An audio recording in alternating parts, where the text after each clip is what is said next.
What's up, everybody? Welcome back to the No Starving Artists podcast. I am very, very excited to have you here. As always, you can head to www.nsadance.com for all things No Starving Artists, dance critiques, podcast episodes, clothing, etc., etc. The list goes on. But today we have an incredible, incredible guest, somebody that I think a lot of you are going to be really, really excited to hear from. And as always, this is meant to be conversations that I wish that I would have been able to have or have when I was a younger dancer coming up and a younger choreographer coming up. So hopefully this can be that for you. But first, let's run the intro.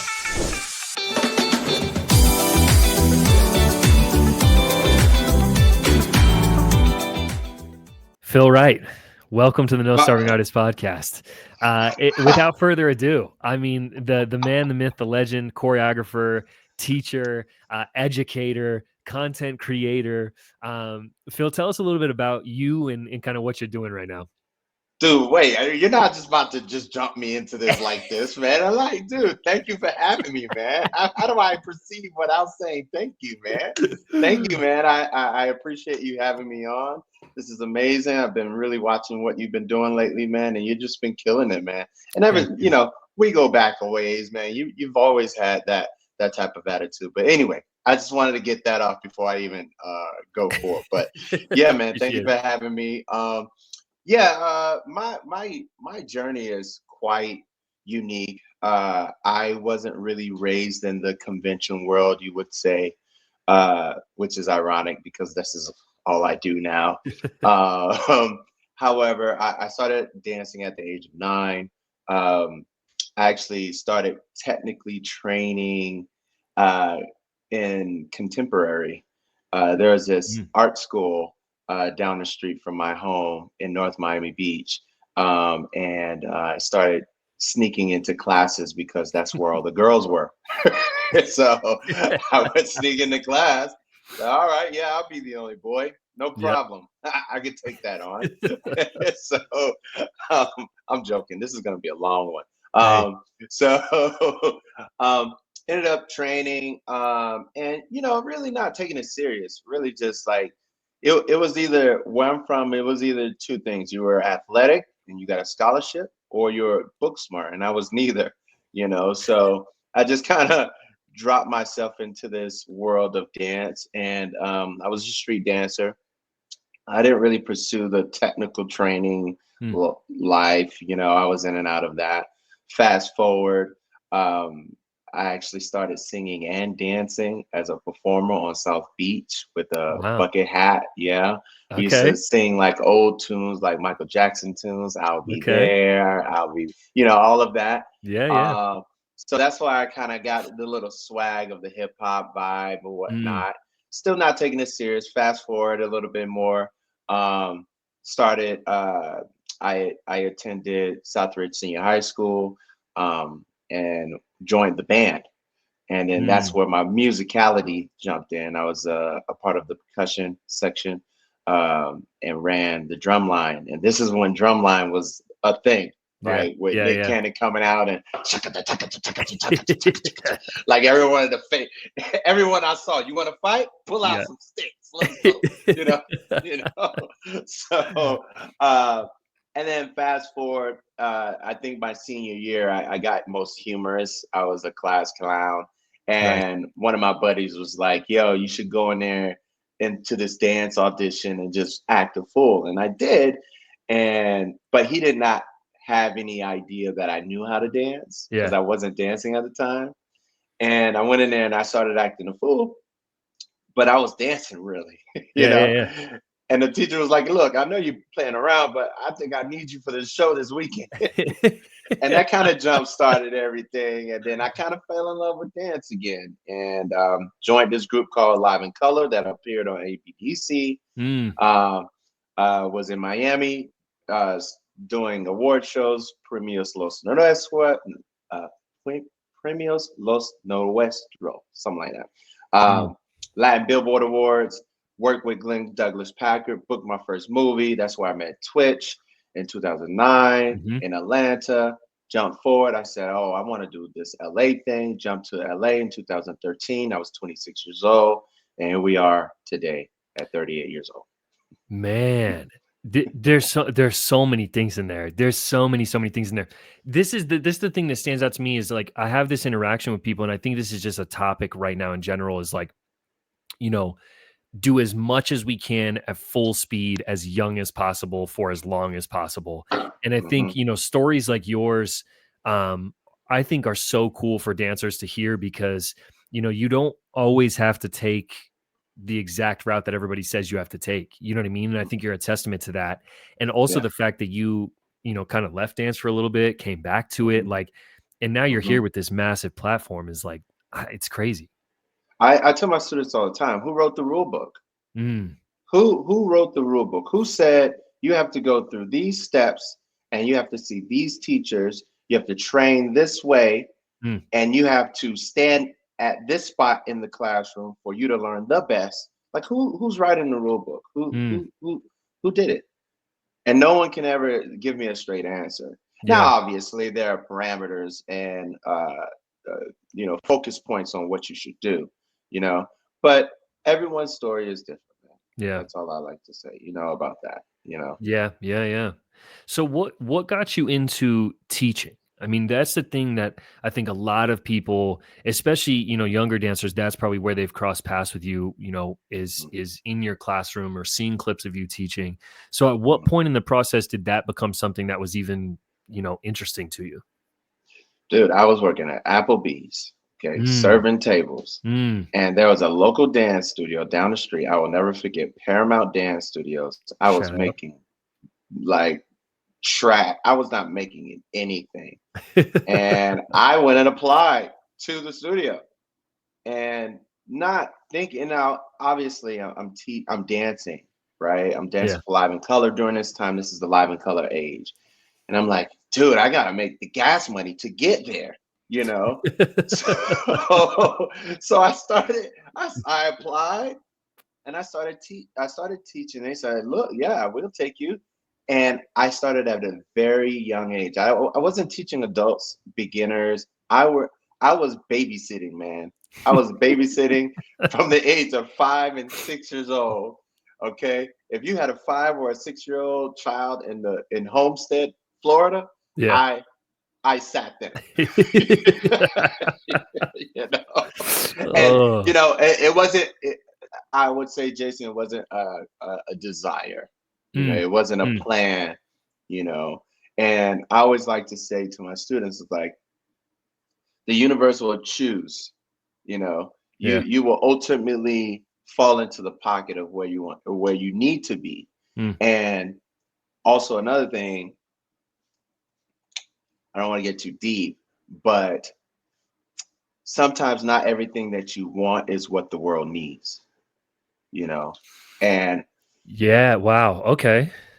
And for me, I wanted to dance for the Chris Browns. I wanted to dance for the Ushers and whatnot. I moved away from Miami to get away from the kids because I had dreams and aspirations for myself. Yeah. I wanted to do all those big things, but I, I, I don't know. I never met those standards. And I'm studying here looking this way, but I have a whole big foundation that's supporting me in the right way. And uh, not to go off script, but the teaching era was came very natural to me. I connected with children very easily. It wasn't a Mm, hard thing for me to do. yeah. Yeah. No, I love this topic because I think a lot of I don't even want to say dancers like younger dancers. I think a lot of artists struggle with this particular Mhm, topic in general of mhm, like, you want something so bad and I think we can all resonate with it to some degree. You want mhm. something so bad and it just like you'll spend so much time trying to do that thing Yeah. and it just doesn't work. So what I mean, was it an easy jump for you to make, or were you hesitant at first when it was like, okay, I know that I could probably have this avenue, but I still, you know what I mean? You know what I'm saying? No, dude, I was like I said, I was just trying to make an extra dollar just to Mm, get to the rehearsal. Yeah, of my yeah, yeah, dream. yeah, yeah, yeah. I'm just trying to get to North Miami Beach. I stay in Yeah, Homestead. I'm making $3 an hour. I need to make an extra buck. Okay, yeah. I'll teach these kids or Pick whatnot. up And these it classes. wasn't, Yeah. and once again, it wasn't the focus. And remember, I'm in, I'm probably 23, 24, Okay. 23, 24 years old, Yeah. maybe 25. And that's where everything started to begin. So once again, it wasn't a focus. It Yeah. wasn't a thing. And it just sort of, I don't want to say fell in my lap, but I always also tell my friends and associates that you have to be a people person, man. You have to love people. And that's Mm. one thing that I do. I love exchanging energy with people. I don't even have to know you. I'm the type of person that will apologize to you and not even know what I'm apologizing for. Yeah. Just Yeah. because I just want us to be okay. Yeah. No Yeah. Yeah. problem. I don't want no problem, which is a good and bad thing, honestly. But For sure, for sure. But I think it reads for sure in the classroom. Like I said, we were chatting for a second before this. Like I distinctly remember taking your class for the first time, and um, what took me by surprise was like you were around, like you went around the room. You didn't just stay in the in the front of the room, and that was the first time that I had. I mean, I had always done that in my class. I think if you're a competitive teacher, you're used yeah. to that because you're looking at the formations and whatever the case may Mhm, be. But I mhm. had never taken a master class or a convention class where the teacher ever left that 2 foot Yeah. span of the front of Yeah. the room. And I was like, what, wait, why are you back here? But Yeah. it's like, but it's, I, I it's, just it's great. I don't know. There are many things that I've developed that help my teaching style, Yeah. and that was one of the things I felt like I needed to break this force field between the student and the teacher. Mm, I honestly hate that stage. I mm. hate it. I wish they would remove it Yeah, I'm the same because way. it creates this fictional world of Yeah. that I'm not human as well, you Yeah. know. So I like to rub shoulders with the students. I Yeah. like to have my shoes untied, just like Susie or Larry.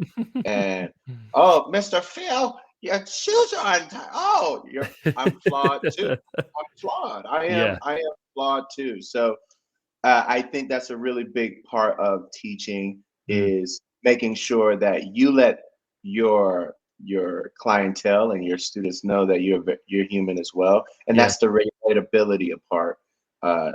relatability part about and that's my secret weapon. May not be anybody else's, Yeah. but Yeah. for me, walking around the room and instead of me saying, "Hey, yeah, you 189, you Yeah. sit down and squat. That plie is terrible. Yeah. And you're doing this like, yeah, that Yeah. sucks right Yeah. there. Yeah, you need more rehearsal and practice Yeah. versus coming over to the side of you and saying, hey, let's work on this plie. Let me show you how it's done. Yeah. You know, and do it right beside them. And when you can get the student from doing this to going like this, it's a world of a difference. 100%. I have a question for you. So I feel like in order to achieve this, there is a level of like, because I think sometimes the reverse of what we're talking about comes from a few things. I think it can come from insecurity, and I think it can also come from ego as well. I think both of those things can play. Mhm. Were you always able to subside both of those things, or does that make sense? Like, at what point were you able to kind of like shut that energy down of like, okay, I'm here, I'm the one, you're here for me, and switch that? Was it something that just came natural to you? No, I'm still insecure, man. I'm Mm, so insecure. I'm mm, always questioning my thoughts. I'm always questioning, did I do that class right? Am I doing the best that I can? mm. Like, I have an issue, and this is, once again, I'm flawed. Like, I have an issue with not capturing everyone in the room. Mm. Everyone in the room. I want to have some teachers don't care, and it happens. Like people walk out of classes, people have to go, Yeah. people don't enjoy your classes, whatever. It's like, I don't know, but if that one student just says, I didn't enjoy class, it Yeah. would crush me. It would crush me. Hmm. So my insecurity battles have gotten better. They have gotten How do better. you manage that? Like you Yikes. personally? Me personally, Hmm. I think there are a few things that help are the people who support me Mm. and being reminded that, hey, Phil, that was an amazing class. Yeah. That kind of fuels you, you know. Yeah. Uh, the money, the accolades, oh, whatever, whatever. But it's that DM that texts you that says, hey, you don't understand. I've been battling so much, and today just rejuvenated me to another level. Thank you so Mm. much for class. Mm. Like that reminds me, okay, I'm doing something right here, you Yeah. know, Yeah. and not questioning my fundamental techniques in class, but just the way I relay the message to the Yeah. student, Yeah. Yeah. Yeah. right? So yeah, but I battle it, man. I still battle it to this day. Yeah.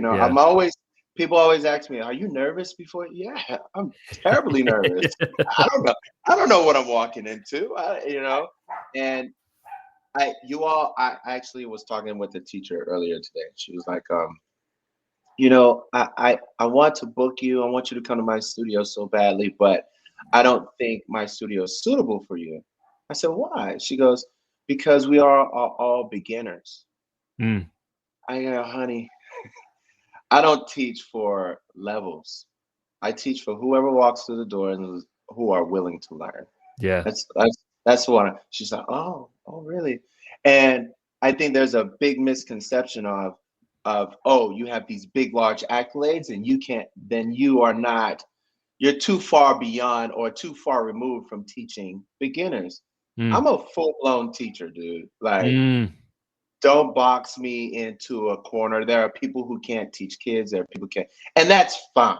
That is okay. Those are preferences Yeah. that you base your life on. That's cool. But for a studio to say, hey, I think we're beneath you, it is no, no, no, no, no, no, no, no. Yeah. That's not how it works for me, at least. I Yeah. teach anyone that walks through the door.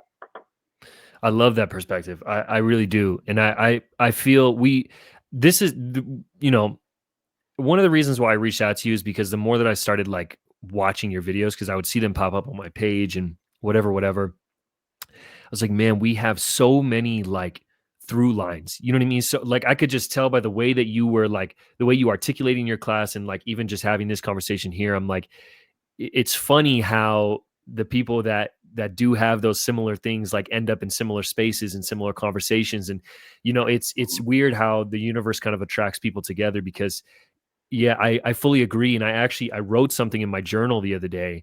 Mm, So I keep this little notebook with me, and whenever I have ideas, I write them down. And I had this idea of like, because I'm really in my classes, I try to be really open about like setting expectations and just kind of like breaking that ice right off the bat. And I yeah, had this thought of like, man, I should really tell the kids that like, you know, who's nervous in the class and then let them know like I am too. So we yeah. we we both need to trust each other because Let's I hold each need other.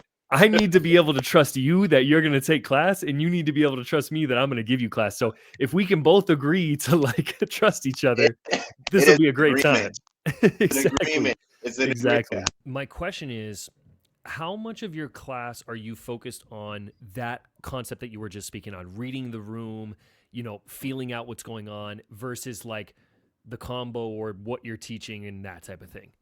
Oh man, you a lot of people are gonna be mad at my answer. I would say, man, it's about 70% of it. It's about Like seventy reading the percent. room and seeing what's going on. Yeah, man. See, I, this is I, what I, I'm ha- saying. I have to capture the room. And probably even more, man. I just said that to be nice to all of my educators out there because I know, no, how could you? You know? But no, seriously, on a serious note, reading the room, it's sort of it's my mantra, man. I have to read the room because there's a lot of students that I come across that are not there for the fundamentals, I teach a lot of open classes, Yeah. and I do teach professional levels or whatnot. And even then, on that level, on the professional level, Yeah. it's still highly like appreciated. You Mm. know, Mm. now remember, keep in mind, I'm still fundamentally sound. I'm still dropping, good pieces of choreo, Yeah. combos, combinations, education, all of Yeah. that. Yeah. But when it comes to reading, I use comedy. I use comedy to relate Yeah. as much as I can. I try to be as goofy as possible, even for my adults. Mm. I remind my adults that they were 8 years old once before. Find that joy of that 8-year-old child that jumped around in the room with the Ninja Turtle drawers on, Yeah. Yeah. right? Yeah. Find that person again, because sometimes we get distant from that from Mm. that individual. Mm. So yeah, about 70%, man, because it's just uh they're just numbers, right? Two Yeah. plus two is four. Okay. Three plus three is six, right? And that can get boring after a while, But Mm. my objective for me and what's worked for me is to make sure that you have the best time of your life in this 45 or 90-minute class that you have, Yeah. to motivate you to get to another level of your life and continue the success of that journey that Mm. you're on. Mm. So Mm. yes, it's a big part of my technique in teaching. I love that. I love that. Mhm. So a big part of this podcast is like, and the kind of beginning of this is that, we don't have to be starving to be artists. It's something that I struggled with a lot throughout my career. Is like I always felt like if I had a job, or if I was too business minded, then I wasn't enough of an artist to kind of get that approval. And so I wanted to kind of squash that. And so a lot of what I try to talk about with guests is just, not even necessarily like super personal when it comes to, career and things like that, but even just the how. And I think a lot of dancers right now want to be where you are. There's been a shift recently in dance culture where kids want to be teachers. To them, that is like Mhm. being on a convention is like the biggest goal they have. Mhm. And recently somebody told me that they liked the way I maneuvered myself into convention teaching. And and they were like, I don't mean that negatively. And I was like, I don't take that negatively, because that was the goal, right? That was the goal, is Mhm. like, how can I do this not the way that everybody else did it? So Mhm. my question to you is, how did you get to the point now where you're teaching on all of these different platforms and at the level that you are? Is there something or some way or some little nugget in there that you feel like was a big part of that? I mean, going back to teaching children, Mm. I think that was a big knack for me. And I once again, I was trying to run away from it, Yeah. but those messages, man, I can't tell you, they make you feel such a way that you feel needed. You Mm. feel needed, and you feel wanted, and you Mm. feel validated, and you find yourself spending a lot of time knocking on so many doors, man, so Mm. many doors. Please let me in. I want to dance for this artist. Oh, I want to travel the world to do this. And you spend a lot of time doing that. And for me, per se, I was knocking on doors that would remain shut, some open, Mm.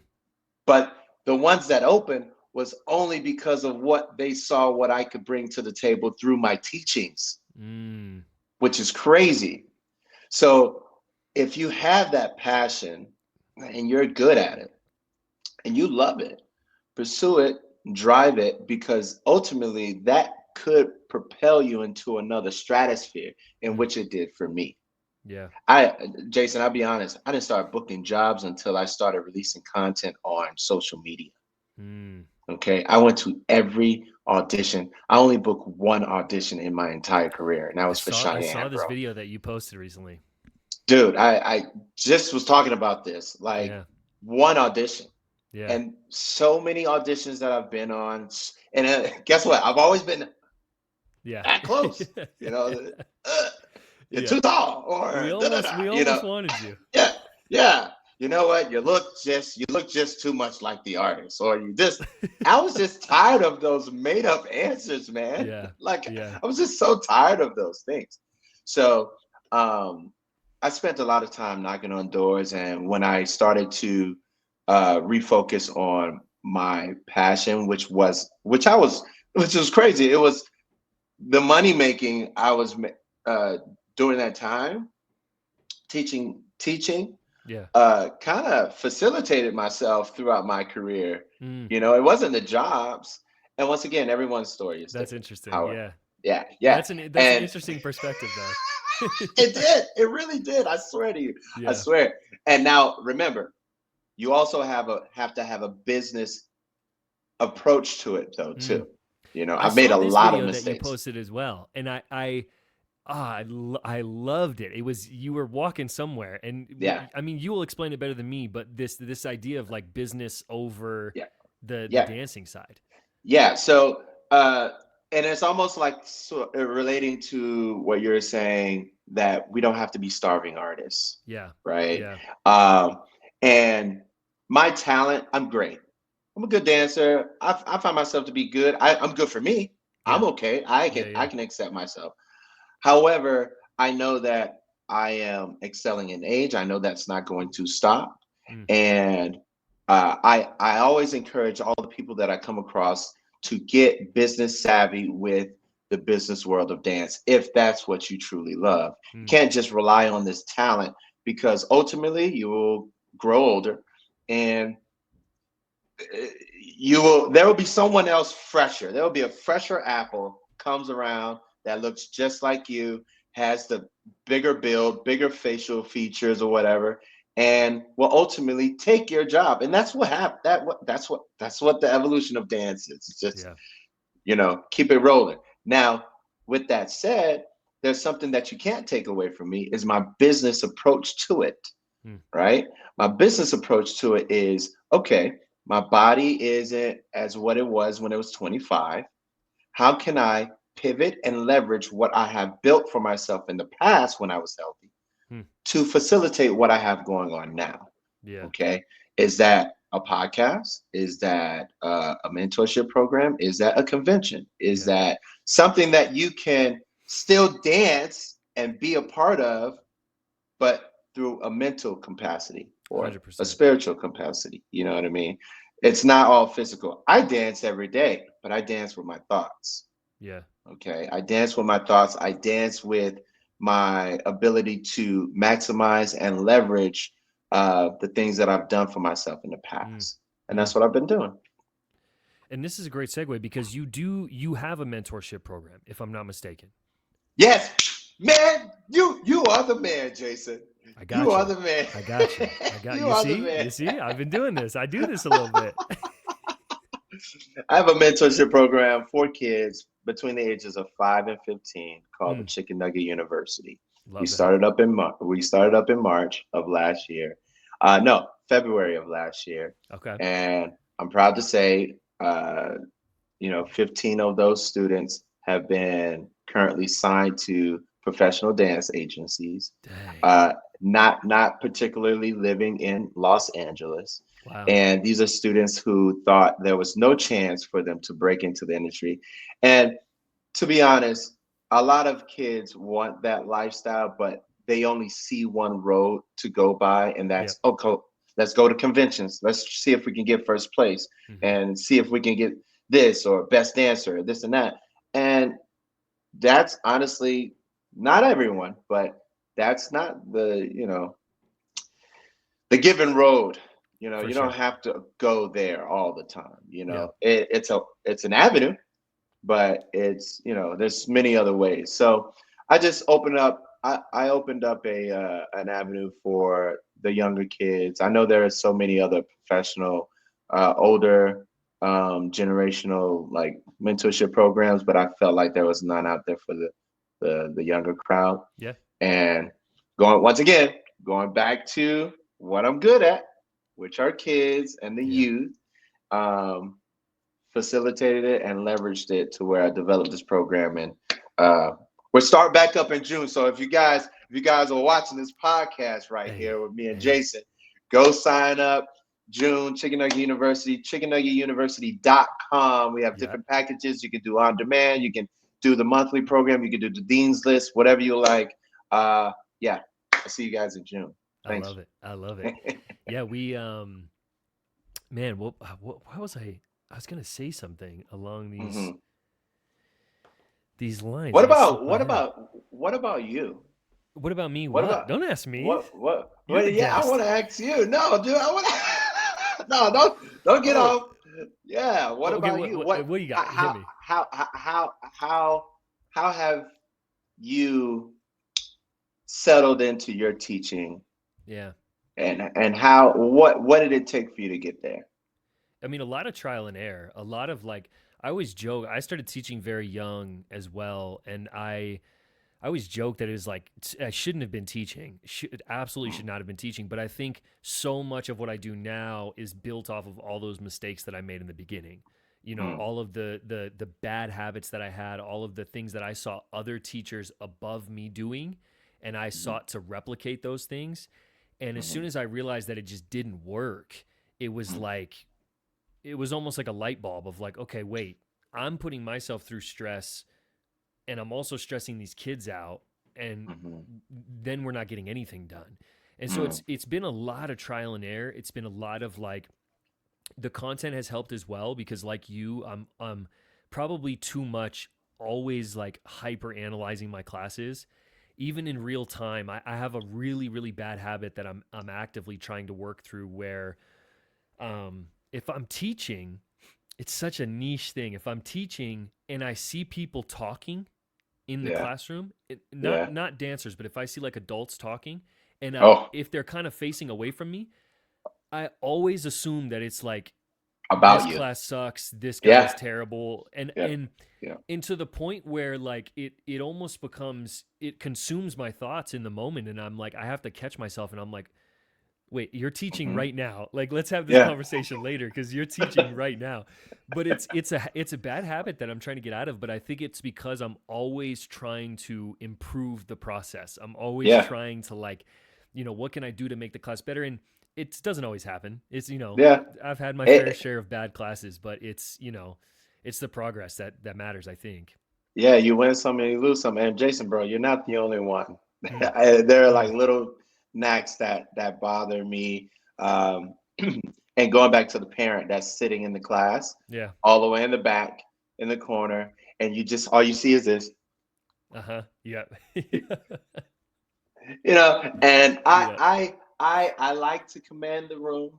I think I deserve that much when I am there, especially if you trust me to Yeah. bring your child into my class. I think there's a level of attention that needs to be in there, Yeah. right? Yeah. If you want to do all of that, go to Starbucks Take it out. and Yeah. take it out or right outside the room. Yeah. But this can be distracting, Yeah. you know. And I never really say anything. I just try to crack the hardest joke in the room and include them in it yeah. and Yeah. have them go, "Whoa, Yeah. oh, okay," So That's a I good one. get I'm gonna it. have to You're try not, that from now on.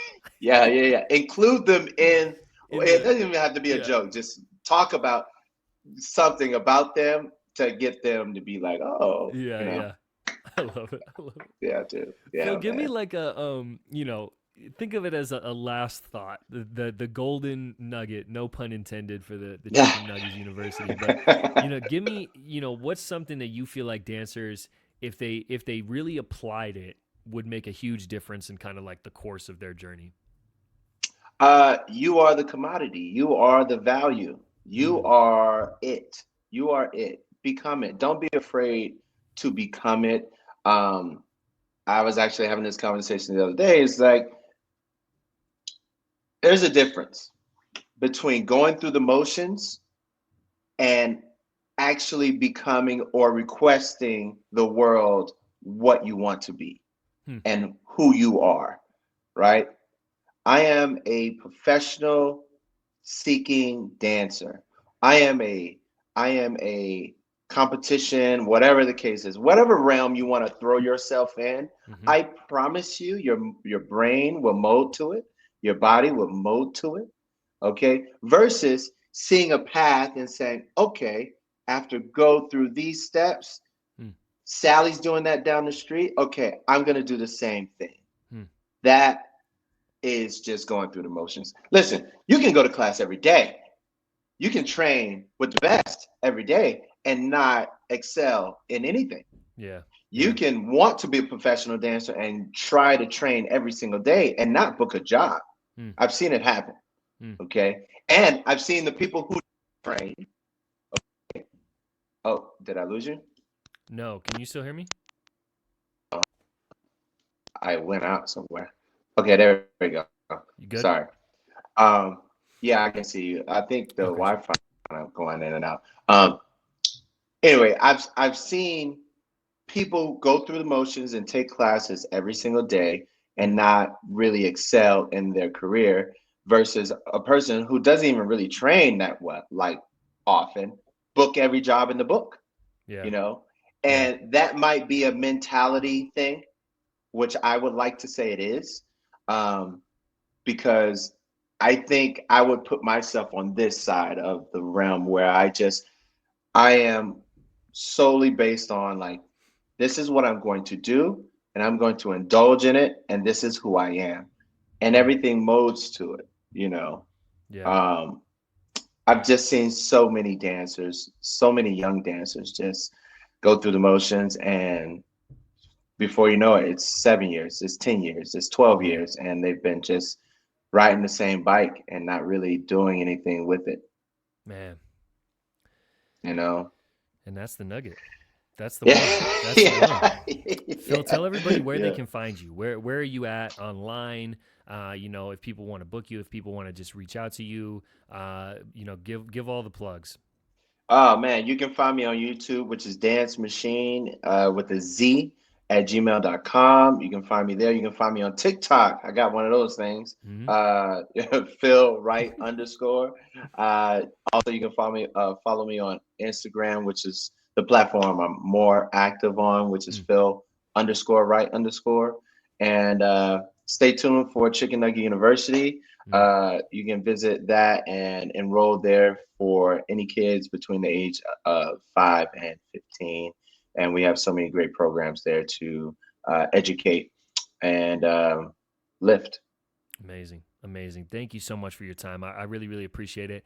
If you're listening to this or watching this, all of Phil's info and links will be in the description. So be sure to check all that out. And yeah, thank you. Thank you. Thank you for having me, Jason.